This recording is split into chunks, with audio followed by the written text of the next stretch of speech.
Welcome back to the REI Agent. My guest today is Nikki Beauchamp, a luxury real estate agent at Sotheby's International Realty in New York City, with nearly 2 decades of experience specializing in the Upper East Side and international buyers, fluent in English and Spanish, and conversational in Portuguese, Italian, and French. Nikki has built a multilingual client network that spans borders and has maintained top production through multiple market cycles and brokerage transitions. Nikki, welcome to the show. Thank you for having me. What a great way to start off the day. Yeah, I should have done that in a couple of different languages. Although the other language I speak, you don't. And to be honest, my German skills have not really been very helpful in my real estate career. It's really interesting. German is one of the languages that I was thinking I wanted to start trying to learn, and I also need to sort of brush up the Russian. I think it's fun to learn new languages, and it's a great way to connect with people when you travel or when you have new clients from other countries. Yeah, if you are working with a client from Germany, for example, I mean, there's a good chance that they speak some English, but they probably also speak some French or something else as well, because a lot of Europeans are multilingual. But yeah, my parents, my mom was from Switzerland. I was born in Mexico. I don't actually speak Spanish. My dad is a Spanish professor. I'm a black sheep, I guess, if you will. But he's huge into languages. And my mom spoke 7 languages. Again, being from Europe, throughout her life. I don't know if she would be fluent in all those ever, but yeah. So it's awesome. It's kind of more rare to have that here in the United States. Like, it's becoming a lot more popular to be bilingual with Spanish, of course, but to learn some of the other languages is a lot more rare. So that's awesome. Well, I think also when I was growing up, it was expected that we would learn to speak a couple of different languages. My family background, in the Caribbean, but from Europe and then the Caribbean. So I guess the desire and interest of always knowing how to speak at least English, Spanish, and Portuguese is so closely related. We also had family, in Brazil and in Portugal. So yeah. When did you start learning these languages? Were you, introduced to that early on, or when did you start? So English, French, and Spanish were at home, along with a little bit of Portuguese. And I think I started Russian kind of briefly in middle school. And then when I was in college, my best friend from college was of Ukrainian descent. And we met literally the first day of freshman orientation. And I did not need to take another language. I had sort of tested out of the foreign language requirement. And she wanted to learn to speak Russian better so she could communicate with her grandparents. And I was like, oh, well, that sounds like fun. So I took 3 years of Russian when I was in college. Why not? But also it's worth noting that I have a background as a musician. So I started the piano when I was 4, and I picked up the clarinet when I was 10. And I went to a famous performing arts high school, the Fame School, that was a TV show, movie, etc. So I think that also helps in terms of picking up languages. Sure. Yeah, I can see that for sure. Yeah, and what a fun way. I never learned German the formal way. I grew up speaking Swiss German, then I lived in Germany for a year after high school. And I, kind of tried to work my way through a Harry Potter book, but I never really had formal training on how to read or write or anything like that. And when I came back, I also tested out of 12 credits of German, which I was blown away that I could. Not really being able to read very well. But that was certainly helpful, and it gave me a little extra boost in my college. But anyway, you've been through multiple market cycles in the Manhattan luxury scene. What is the biggest lesson you've learned about staying resilient and adapting your approach when the market shifts? I mean, I think the most important thing that any agent can do in any market is know your product really well and know the market data really well. And that enables you to engage in conversation about the market literally at the drop of the hat. I have had conversations while I'm walking my dog. I run into people on the corner. And if someone, says to me, well, how's the market? I can give them a timely answer. I can also probably tell them a property that I either maybe just walked through, just visited. I tend to be a little bit understated. So I'm not the agent who's going to talk about what I just sold or what I just listed necessarily as a starting point. Yeah. I will use, oh, I was just at this new development, or I just saw this property, and then sort of get around to things. But that's part of my personality.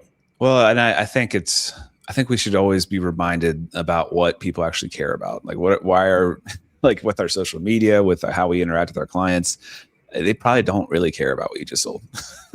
Well, I think they only care if it's directly relevant to them. Right. So if we run into each other and we're standing on the corner of 74th and Madison, it might be relevant that I just visited the new development on 74th and 3rd. It might be relevant that I had a buyer who missed out on a multiple bidding scenario on the kitty corner of 74th. So that you've got to make it relevant to where you are and who the people you're talking to. And the best way of doing that is being so immersed in the data that it becomes second nature. And it's so much easier to do today than it was 20, 25 years ago when I started.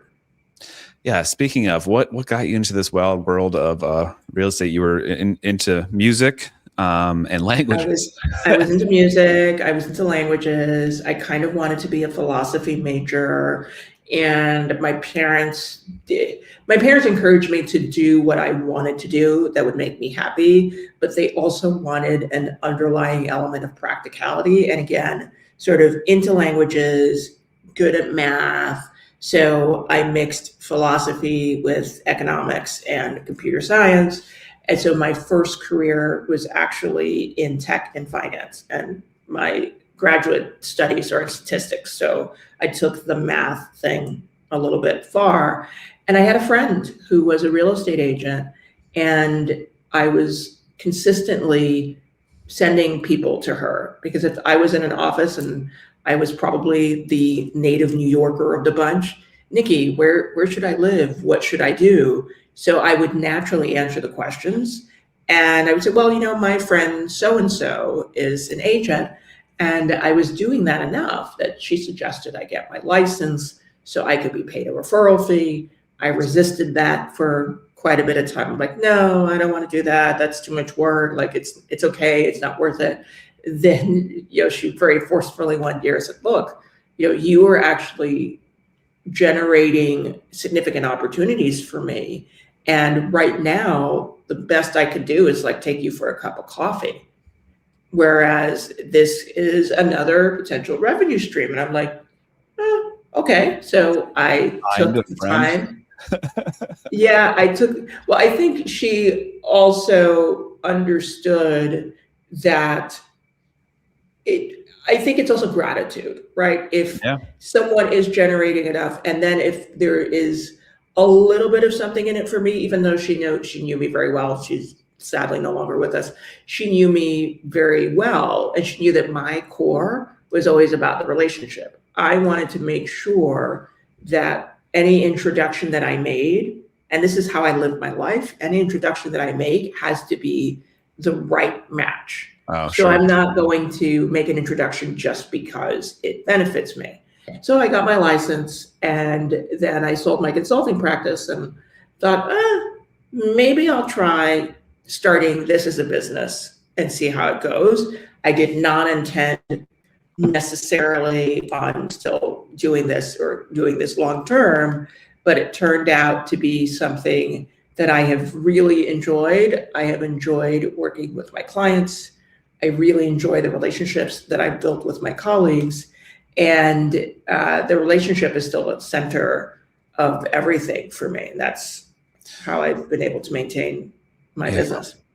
I mean, I think it's when you get to establish, it might be hard to start a relationship-based business.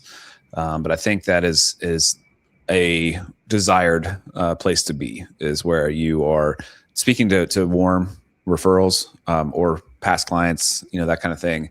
It's just, to me, feels a lot better than like a cold call. I'm not saying that those systems don't work, that type of business doesn't work. It's just, I would rather be talking to friends and maintaining relationships. And I think that also makes it, this is a tough business. It's a business where we can often be working at unusual hours or long hours, although I am very good at boundaries. So when you enjoy the people that you're working with, and I make that joke that I don't really have past clients, I have clients, right? And if there is a sense early on that we are not going to be a good match, you should probably be matched with someone who's a better match. It'll mean better trust, smoother. I won't be seeing the phone ring and go, oh my God, it's John again. I don't want to talk to John again. Yeah. Normally it's like, oh wow, it's John. It's great. We can catch up. We can talk about the business at hand. And I agree with you. I think it's hard if you're starting out, but I think if you think about that as your goal, that you are in essence building relationships. So I wouldn't view cold calling as cold calling per se. I would view it as you are taking or creating an opportunity to build a relationship. And if you reframe it that way, if you reframe everything you do from that perspective, I think it actually makes things easier. That makes sense. And it probably comes through on the other end as well. Like if their sense is, you're not just trying to make a quick sale or whatever, that you're actually interested in them as people, you can probably convert them more easily as well. So being multilingual is a genuine competitive advantage in NYC luxury. How did you build your international buyer network, and how does serving that clientele differ from traditional domestic luxury sales? So for me, it was a natural kind of offshoot. My network, I was born and raised here, and New York City is absolutely, truly a melting pot. So growing up, I had friends who were literally from all over. My parents used to joke that literally I had the United Nations as friends. So when that's your background, your sphere of influence is naturally your local contacts and then your international contacts. And one of my first international clients actually was not a friend. It was an individual who rented an apartment. And after about a year or so, it was clear that they wanted to stay in New York long term. And their parents were like, well, if you're going to stay, then maybe we want to buy something. And so they did. They bought something, and then they bought something else. But the key thing here is not the multiple transactions just with this one family. It's that they then, every time something came up about New York, it was, oh, you need to talk to our broker, Nikki. You need to talk to our broker, Nikki. So that has been, that's been the core for me. It's all been relationship based. Yeah, that's awesome. I mean, how often do you get like a warm referral like that from somebody out of, I guess, are they likely to, somebody living in another country, are they likely to have friends that are also thinking about buying something in New York? They are likely, they are either living in another country, or they lived here at one point, they've moved back, or they lived in New York and they have now moved to another part of the world. When I failed to mention that when in my previous career, I spent a lot of time going between New York and London. So myself, I was also very, I sort of had, what do I call it? Dual. I couldn't decide where I wanted to live because I loved living in New York so much. So I wouldn't fully move. So my social circle became a key component of that. But to answer your question, I think part of what happens is that people naturally, when you have a good relationship and a good experience, even if you don't transact, because there are often relationships where it did not result in a transaction because frankly, it wasn't the right idea for them. It wasn't the right time for them, but you want to try and share these good relationships and good contacts with other people. And so that's always the way that I approach things is I want to make sure that your experience and that you feel that I am truly acting in your best interest as your fiduciary, that even if you don't transact, you want to hand my name to someone else. Right. And that's massive. And also because if you keep yourself really attuned to not only what's going on in your market, but what's going on in other markets that are of interest to your clients, the question is not just you have to talk to Nikki about New York City. You have to talk to Nikki about real estate. What do you find that there's other markets that people are shopping in as well? Like LA, is that another one? So LA, San Francisco, Miami, Chicago, a lot of my contacts are very focused not only in finance, but also the arts and education, and often where their children are going to study is a big driver, and also where their personal interests are. If you're super interested in the arts and you also want to be able to go to Hawaii, you might go, okay, London, New York. I also really love San Francisco because that puts me, X number of hours to Hawaii, but I can also hop on a plane very easily to Santa Fe so I can go to the opera every year for a week. So all of these things, and the more that you are attuned to what your clients are interested in, the easier it becomes. And today, literally, it's in the palm of our hands. Who would have thought? People used to make fun of me years ago for having a BlackBerry and a cell phone. Oh man, that's awesome. You've moved between prestigious brokerages and stayed at the top each time. How do you evaluate where to position yourself and what matters most to you in that decision beyond compensation? What matters most is how is this going to enable me to continue to do great work for my clients.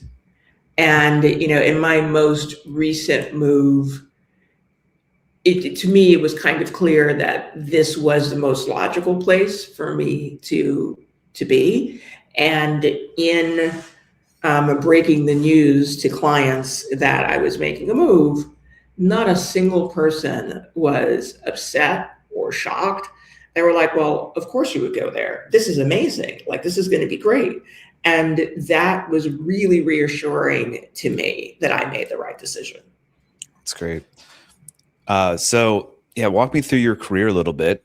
You've said, I think, a couple decades, right, in real estate. Yeah. So you've gone through some ups and downs for sure. Did you ever form a team? Did you make hires? Do you have a transaction coordinator? So I had two business partners a couple of years in. Then we went our separate ways, and I have continued to be an independent practitioner. Mm-hmm. And my belief is partnering as needed when it makes sense for the client. So like right now, I have been working rather closely with a colleague of mine because it made sense in the initial transaction. And actually when I came to this company and then he moved over to this section of the company, we had always been trying to find ways to collaborate. And this has turned into a series of transactions where it makes sense for us to collaborate. And I'm always looking for things like that, where maybe I have a transaction in an area or a neighborhood where another trusted colleague is an expert. And perhaps the two of us together can provide an elevated sense of service for our clients. I am a big believer. I joke that when you hire me, you get partner level service. You're not hiring me and then being handed off to 16 different people and you never know who you're dealing with. Like the buck literally stops here. Yeah, no, I'm sure that helps with the relationships going forward and the referrals that come in from it. It really does. And then it also causes me to look at the providers that I recommend to my clients in the same way. I am not likely, if they do not already have a New York City real estate specific lawyer, I am not likely to refer them to a lawyer or a firm where I might make an introduction, let's say, to the partner, and then they get passed around to 16 different people. Because my clients work with me because they do want that really high touch personalized service. So I look for that in the providers that I refer and partner with as well. Yeah, that makes sense. You mentioned boundaries earlier that you maintain strong boundaries. I'm curious what that looks like for you being a solo practitioner. How are you able to have those boundaries, and how does that look like for some sort of work personal life balance? So my family might argue that I don't really have balance, but I want to say it was in 2012 where 2011, 2012, I decided to do an experiment. At the time, I was getting random text messages and people were not identifying themselves. So I thought, I'm going to remove my cell phone number, and my office number is there. At that point in time, my office number, when you left me a voicemail, I would get the MP3. I would see the caller ID. I would get the MP3. It was actually easier for me to listen to the voicemails that way than if you had left me a voicemail. And I return calls almost instantaneously, no matter the format. But what that did is that it enabled me to have a layer. So now, as an example, when my cell phone rings, I know that it is a client or a colleague because I have actively given them the information. And so that enables me to create, there's a distinction between accessibility and availability. Mm-hmm. If you need to have a call at 9 p.m. because you're on the West Coast or whatever the reason may be, let's schedule it. I can make myself available if it's absolutely necessary. And it also depends on do we need to talk at 9 p.m.? Is this a routine discussion, or is this time sensitive because we're in the middle of negotiations? Like, there are different levels of need for access depending on what's going on. And I think we talk about that at the beginning when we do sort of like a consult, and we try to figure out what's going to be our communication style and our pattern.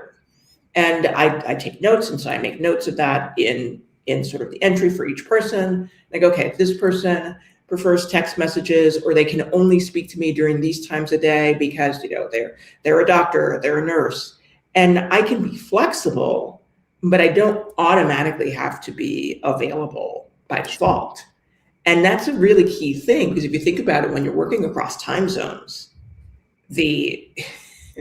I have been on calls at 4 a.m. because that's the time that worked for the client, whether where they live, where they were traveling, and for me. So I get it. So I get up and I adjust a little bit, and then maybe I take a nap later on in the day. But addressing that early on is really key. And it's very funny because every so often I'll get somebody like, you know, I can't find your cell phone number. I'm like, well, you're talking to me now. You called me.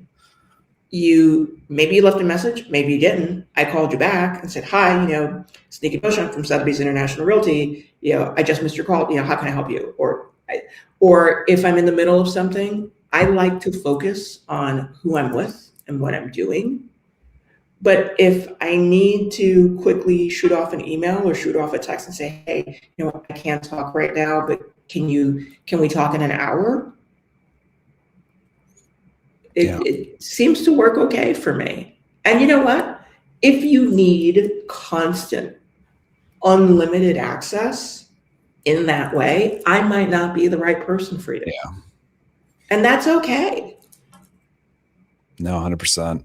I think knowing when to fire somebody. It's a really hard lesson to learn. It's a really hard lesson. I had a scenario last summer where we kind of mutually fired one another. Like we decided we were not going, like that was the end of the relationship. And then it was so much of an end that I wasn't like, oh, hi, happy Thanksgiving and happy holidays. Like it was hard stop. That's it. I'm done.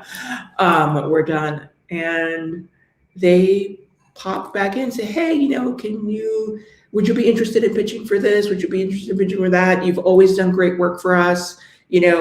Let's talk about what this would look like. Let's set up, predetermined calls, and we came up with new terms of engagement that were satisfying to them, also satisfying for me, and we figured it out. So sometimes like Ross and Rachel, you need a break.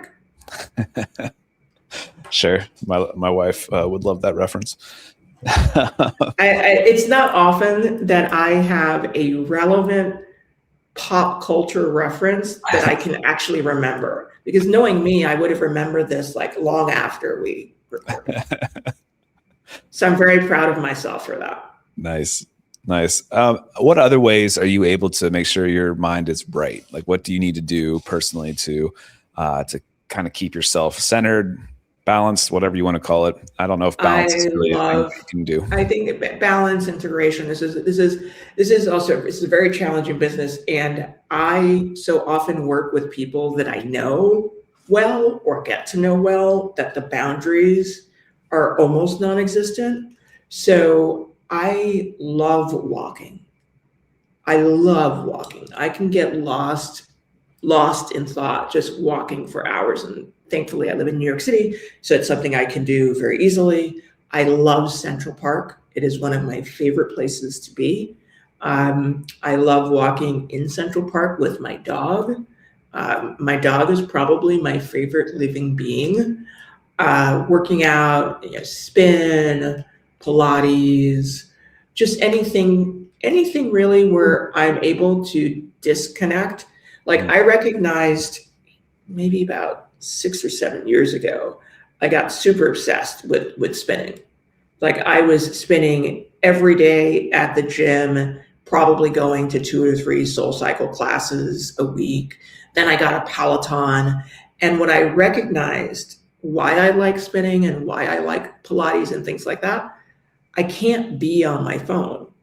Because previously, working out, I wanted to listen to a podcast or I wanted to listen to some music. And once we stopped carrying around, Walkman and Discmans and iPods and everything was on the phone, if it's on the phone, chances are, oh, I'm just going to check into my email, and you totally lose focus.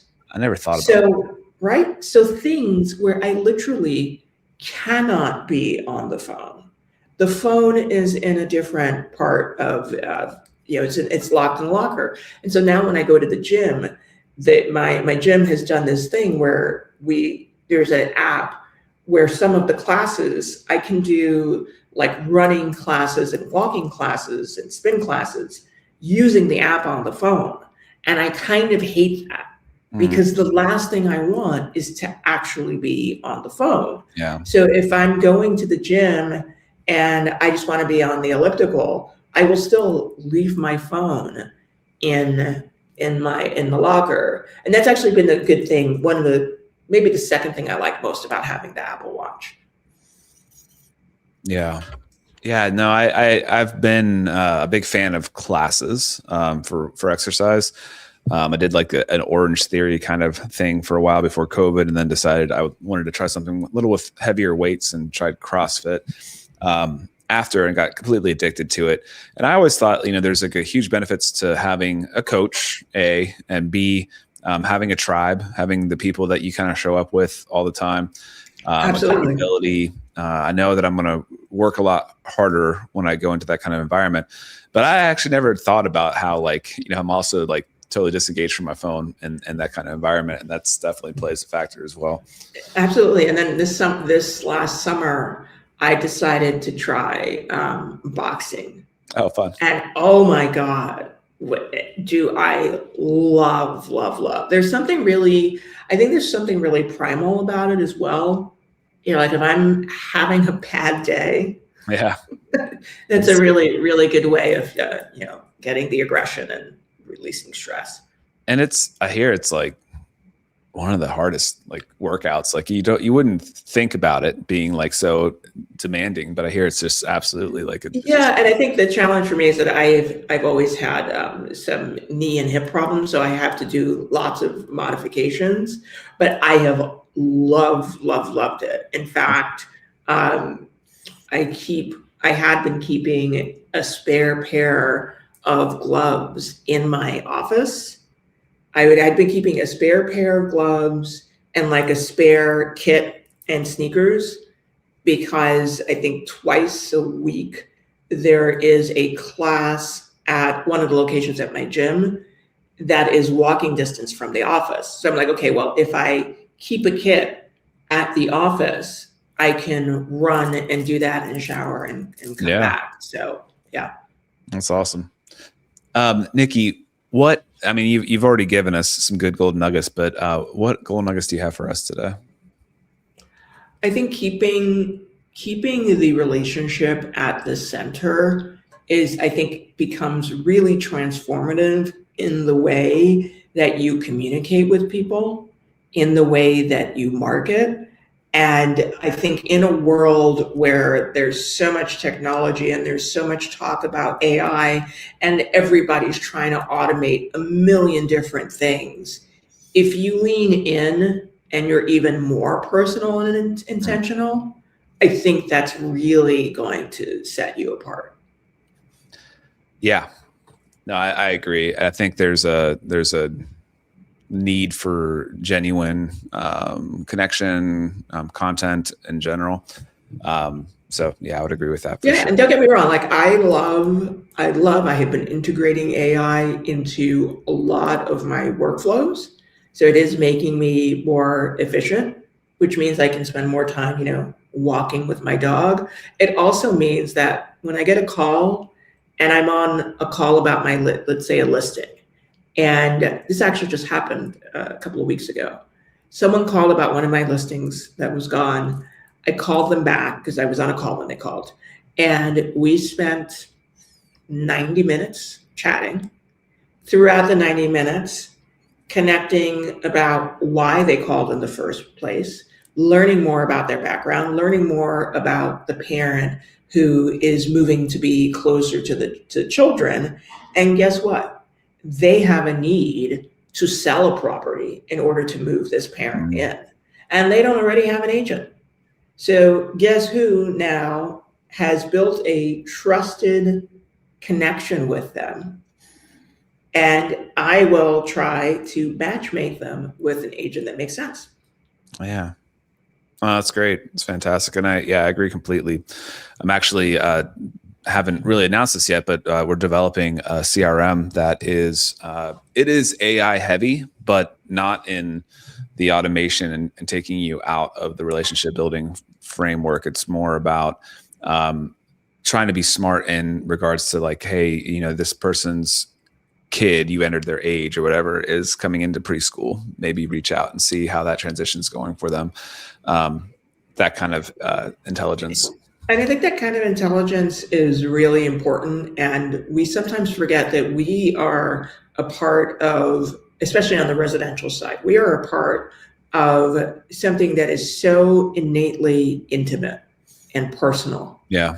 We have all of the information that we can integrate into building better relationships with our clients. But too many people don't do it. Look at what are the NAR stats that, most people would have worked with their agent, but their agent kind of disappeared. So they go on to the next transaction and they're working with someone new. So my goal is to not be that type of an agent. I kind of want to make sure that we're almost talking and engaging so frequently and so naturally that you naturally call me and say, hey, you know what, I'm thinking of painting. We want to renovate the apartment. What should we do? Or, you know, I've had conversations about school during the pandemic, actually, right before lockdown here.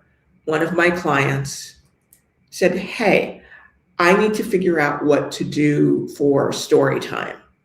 I think her younger son was maybe like 3 at the time, plus or minus. So she used to take him to an in-person story time. And she wanted to figure out how could they continue story time while they were locked down. So we tested, I think we tested Discord. Don't ask me why she came up with Discord, Google Meet, Zoom, and Teams. And so in going through that process, was it relevant to me? Not really. But I was able to use something that I know, because I'm always on all of these different platforms, to help her come up with a solution for something related to her family that enabled her to create some sense of normalcy and continuity for her kids. And then, you know, as time goes by and she's working from home and the husband is working from home and they've got these 2 kids, and they're like, oh, you know what? We've been talking about maybe getting something bigger. We weren't sure if we wanted to leave the city. We tried doing the combinations of, oh, maybe we try to buy an apartment next door, et cetera, et cetera. Maybe let's go out and see what we could buy, and then we sell this. What happened a year and a half later? Sold their apartment, helped them buy a larger apartment. About a year or so after that, sadly, the parent of one of the clients died. And when they were thinking about what should we do with the house that, you know, I grew up in, this is not the right place for mom to stay, and we've known that for a while. Okay, can you help us? Because now we need to sell this and we need to buy something else. The more that you are integrated into the conversation and your clients' lives, the transactions, the opportunities for transactions are literally in the people we've already worked with and we already know. Yeah. 100%. Yeah, I agree completely. What about a favorite book? Do you have a book that you think is fundamental that everybody should read, or maybe one you're just currently enjoying? One of my favorite books is called The Speed of Trust. It's by Stephen Covey, the son, not the father. It is a phenomenal book. I think I was introduced to it maybe about 13 or 14 years ago at an event where he spoke, and it is by far one of my favorite books. And I think, again, it goes back to reframing. How do you speak and use language so that you are engendering someone to trust you? Sure. And I think that it goes back again to the focus on the relationships, the focus on building trust, the focus on expertise, and how you can then use that in your business. At least that's my approach. I know different people have different approaches, and the beauty of this business is that there are lots of different ways to. I don't want to say to skin the cat, but sure. No, it's true. If people are interested in following you on social media or want to, reach out and speak French to you or something, what website, what social media platforms are you on? I am super easy. I am at Nikki Beauchamp on Instagram, Twitter. I still call it Twitter, TikTok. My website, nikkisellsnyc.com, Nikki Beauchamp. Like, I'm super easy to find. Well, Nikki, thank you so much for being on the show. It's been a lot of fun talking to you. It's been a lot of fun. It's been a pleasure. Thank you for having me. Thanks for listening to the REI Agent. If you enjoyed this episode, hit subscribe to catch new shows every week. Visit reiagent.com for more content. Until next time, keep building the life you want. All content in the show is not investment advice or mental health therapy. It is intended for entertainment purposes only.